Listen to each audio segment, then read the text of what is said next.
Marseille Business, avec la Caisse d'épargne CEPAC, partenaire bancaire des acteurs économiques de son territoire. Caisse d'épargne, vous êtes utile. La métropole Aix-Marseille-Provence, une métropole de projets au service du développement de l'innovation et de l'entrepreneuriat, vous présente Marseille Business.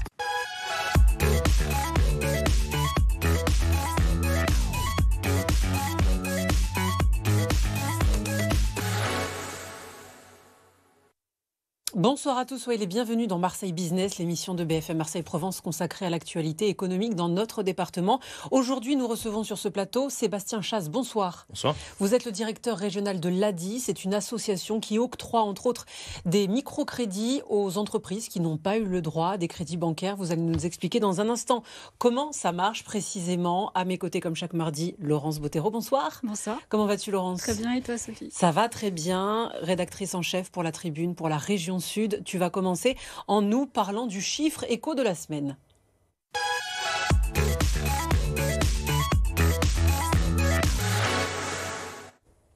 Le chiffre éco, direction l'agroalimentaire. Et l'export, c'est enfin un peu la suite avec l'émission de la semaine dernière. 200, c'est le nombre d'entreprises agroalimentaires qui exportent dans la région Sud, selon l'ARIA, qui est l'agence régionale de l'industrie agroalimentaire. Alors, ce sont des entreprises, évidemment, beaucoup dans l'épicerie fine, sucrée et salée. Ce sont aussi des entreprises qui sont énormément installées dans le Vaucluse. Et après, vient les Bouches-du-Rhône. Donc, les Bouches-du-Rhône sont aussi un département très agroalimentaire et pas mal à l'export. Ceci dit, l'ARIA aimerait beaucoup la création d'une marque qui serait globale et qui permettrait d'exporter tous ensemble de façon collaborative et non pas juste par secteur. Donc, à voir si ça c'est entendu par les politiques notamment. Merci beaucoup, Laurence. On passe à l'invité de Marseille Business.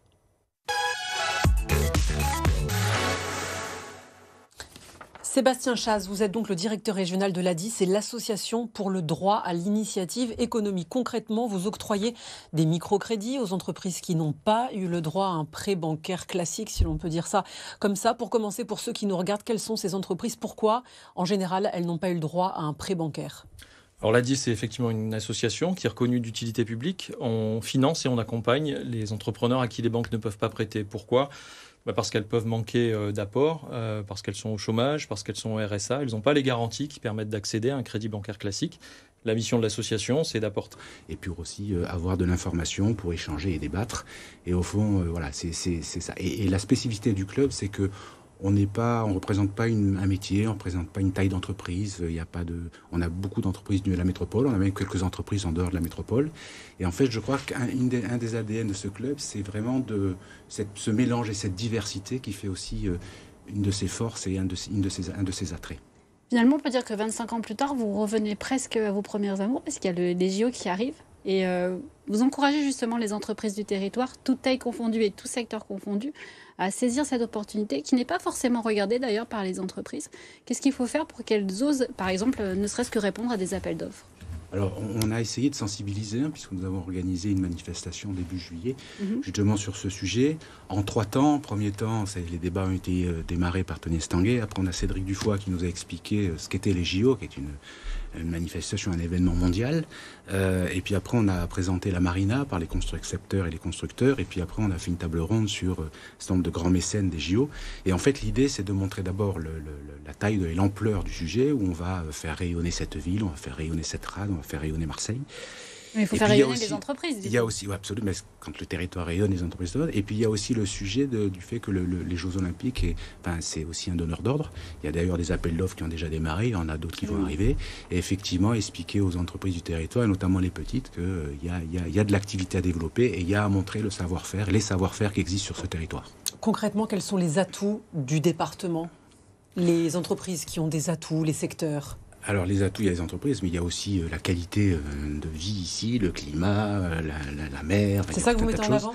Pas que, bien évidemment. Mais il y a aussi, bien évidemment, d'abord, on a le premier port de France, le deuxième port de la Méditerranée, on a un aéroport international, on a une université reconnue dans le monde avec plus de 70 000 étudiants. On a aussi beaucoup d'innovation, on est fort dans l'énergie, dans l'activité numérique et créative. Voilà, il y a tout un tas de... Alors, c'est vrai aussi que peut-être parfois on ne le sait pas assez, on ne sait peut-être pas bien le dire, mais il se passe plein de choses sur ce territoire et c'est aussi ça, la vocation du club, c'est de le dire et de l'affirmer. Est-ce qu'il y a des typologies d'entreprises qui sont plus à même de répondre aux appels d'offres? Je crois que c'est un peu le sens de la question de Sophie, c'est de dire finalement est-ce qu'il y a des secteurs ici qui sont plus forts et qui pourraient très bien répondre aux appels d'offres et qui ne seraient peut-être pas vus forcément de Paris, effectivement? Je pense qu'il y a toutes les entreprises de services. Effectivement, il y a l'hôtellerie. Alors, il n'y a peut-être pas que des appels d'offres, mais il y a l'hôtellerie il y a la restauration, les traiteurs, il y a la communication, il y a l'événementiel. Il y a tout un tas de choses. Effectivement, l'intérêt et la volonté, semble-t-il, des organisateurs des JO, c'est que justement les entreprises locales puissent avoir accès à ces commandes et que ce ne soit pas que, entre guillemets, les grands groupes ou les grandes entreprises qui aient accès à ces marchés. Finalement, on parle de territoire, on le trouve très attractif sur certains sujets. Il y en a quand même un qui est un peu le talon d'Achille, qui est même beaucoup le talon d'Achille, et on le voit encore plus aujourd'hui, c'est la mobilité. Qu'est-ce qu'il faudrait faire pour que ça change ? Alors, la mobilité, c'est effectivement un point faible de ce territoire. Je crois que d'ailleurs, c'est le sujet sur lequel il y a une unanimité, tout le monde est content en disant il faut faire quelque chose, il faut accélérer, il faut aller plus vite. Effectivement, je pense que ça participe au fait que le développement économique est parfois difficile. Après, nous, au club, on a justement une commission qui réfléchit sur ces sujets de mobilité. Et d'ailleurs, on a fait une contribution dans le cadre de la ZFE. Effectivement, on considère que la mobilité, les transports, c'est un des points négatifs de ce territoire, mais qu'aujourd'hui, il y a manifestement une prise de conscience générale et il y a aussi quelques moyens qui sont arrivés et qui vont probablement permettre aujourd'hui d'accélérer les choses, notamment avec l'agenda de la mobilité de la métropole. En tout cas, on l'espère. Qu'est-ce que vous pensez du plan Marseille en grand avec le développement des transports en commun, notamment dans les quartiers nord? Ça, c'est quelque chose qui peut aider le territoire, notamment des personnes à venir travailler et se dire oui, je pourrais rentrer chez moi en transport en commun. Pas besoin de la voiture, c'est d'autant plus d'actualité quand on voit les problèmes avec l'essence. Absolument, je pense qu'effectivement, la mobilité, mais alors il y a la mobilité entre les quartiers nord, le quartier sud et le centre-ville, mais pas que, il y a aussi la mobilité du territoire. Rentrer à Marseille et sortir de Marseille, c'est compliqué. Oui.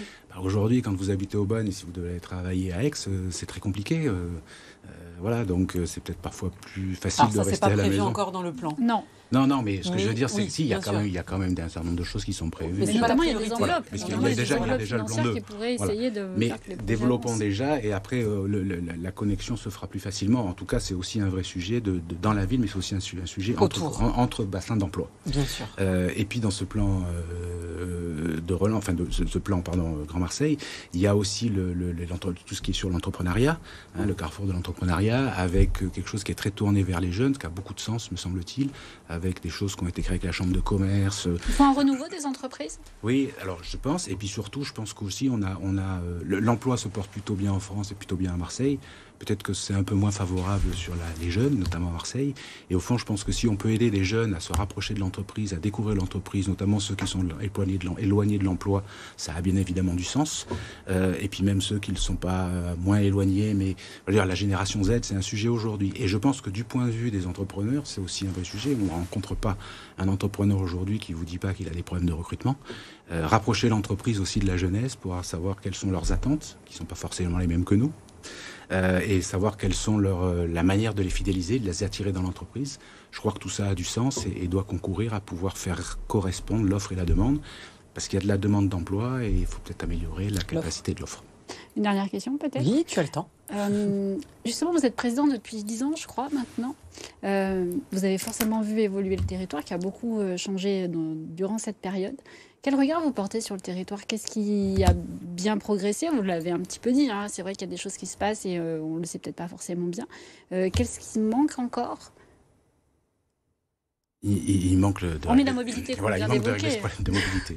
Non, je crois qu'effectivement, sur ce territoire, on a depuis quelques années tous compris, et probablement nous aussi, le monde économique, on a compris qu'on avait un territoire à faire rêver le monde et qu'au fond, on attirait, on le voit bien, le tourisme, y compris le monde économique. La santé, qui est une vraie filière ici, qui est très structurée, où il y a vraiment presque tout, sauf justement des gros industriels.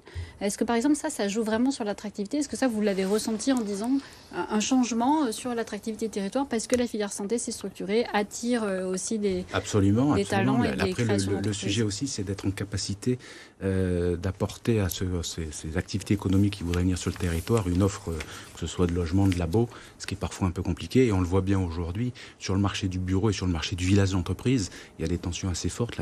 Il y a quasiment pas de vacances.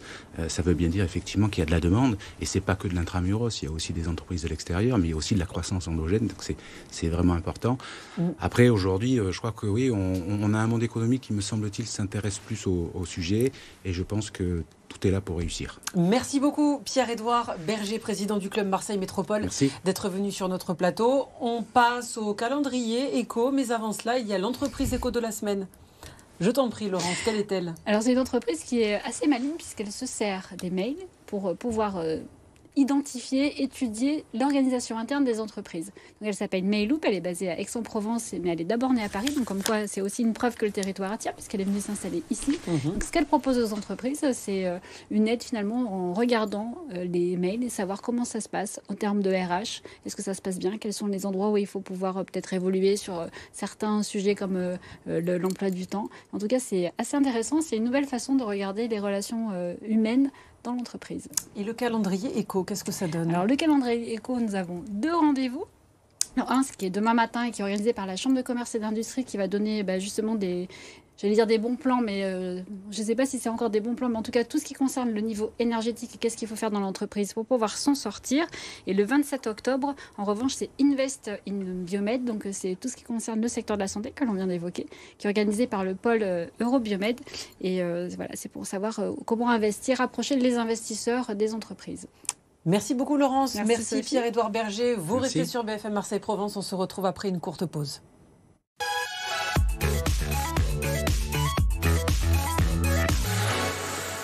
C'était Marseille Business avec la Caisse d'épargne CEPAC, partenaire bancaire des acteurs économiques de son territoire. Caisse d'épargne, vous êtes utile. La métropole Aix-Marseille-Provence, une métropole de projets au service du développement de l'innovation et de l'entrepreneuriat, vous présente Marseille Business.